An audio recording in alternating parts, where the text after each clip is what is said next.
రోమి ఎందుకు ఒకే క్వశ్చన్ ని 10 సార్లు అడుగుతున్నావు? రైటింగ్ పార్ట్ అనేసరికి ఎందుకు ఫోకస్ అటెన్షన్ ఉండట్లేదు? ఎందుకు అదే పని రిపిటేటివ్ గా చేస్తూ ఉన్నావు? సో పేరెంట్స్, ఇదేనా మీరు అందరూ చేసేది? Stop scolding your child.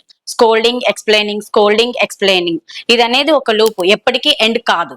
Me kid యొక్క రిపిటేటివ్ బిహేవియర్స్ లేదంటే రిపిటేటివ్ థింగ్స్ ని చూసి మీ పేషెన్స్ లెవెల్స్ ని కోల్పోకుండా వాళ్ళకి ఆటిజం కానీ ఏడిహెచ్డి కానీ ఉందేమో చెక్ చేయించాలి. డయాగ్నోసిస్ చేసిన తర్వాత వాళ్ళతో పాటు ఇంటరాక్షన్ పెంచడానికి మీరు ఒకే క్వశ్చన్ ని 10 సార్లు అడుగుతూ ఉంటే వాళ్ళని తిట్టడమే కాకుండా ఇంట్లో మీరు పేరెంట్ గా మీరు ప్రయత్నిస్తేనే వాళ్ళని అర్థం చేసుకునే ఎన్విరాన్మెంట్ మీరు క్రియేట్ చేయగలిగితేనే వాళ్ళు ఆ సిచ్యువేషన్ నుండి త్వరగా బయటకు రాగలుగుతారు.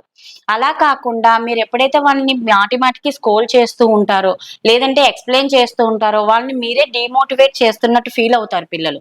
దానివల్ల మీతో ఇంటరాక్షన్ అనేది లేదంటే కమ్యూనికేషన్ అనేది మీకు తగ్గిపోతుంది. ఏది ఎక్స్ప్లెయిన్ చేయలేక ఇంట్లోనే ఈ విధమైన ఆత్మన్యూన్యతా భావాన్ని పెంచుకొని డిప్రెసివ్ గా అయిపోవడము లేదంటే వాళ్ళ స్లీప్ ప్యాటర్న్ లో ఇష్యూస్ రావడము ఇంకా బిహేవియర్స్ ని అగ్రెసివ్ గా చెయ్యడము ఇలాంటివి చేస్తూ ఉంటారు. ఆయుర్వేదంలోని వాత పిత్త కఫ వీటిల్లో కూడా ఈ విధమైన బిహేవియర్స్ ఉండడం వల్ల ఇది వాత బిహేవియర్, ఇది కఫ బిహేవియర్ అని చెప్పడానికి చాలా ఉన్నాయి. దీని గురించి మరిన్ని వీడియోస్ లో మనం తెలుసుకుందాం.